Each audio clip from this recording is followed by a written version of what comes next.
चमकत रहा ऐसे ते गम कौला बाबारे खाती सब सामान पावे तोहरे सिंगारे खाती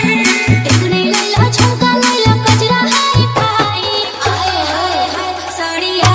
कड़ी आई के साड़िया कड़ी आई के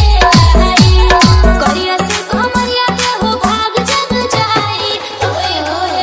साड़िया कड़ी आई के साड़िया